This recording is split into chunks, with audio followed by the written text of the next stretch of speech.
Дорогие друзья, для тех, кто спрашивает, как на посудомоечной машине EGEN регулировать жесткость воды, показываю. Включаем посудомоечную программу, машину.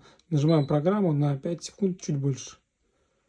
Переключается программа, и здесь мы нажимаем на программу, выбираем жесткость воды. Регулировка жесткости воды, соли. Вот так это все происходит легко и просто. И потом можно отключить. Главное это делать при закрытой машинке. Для регулировки вот они показатели. У каждого региона своя жесткость воды.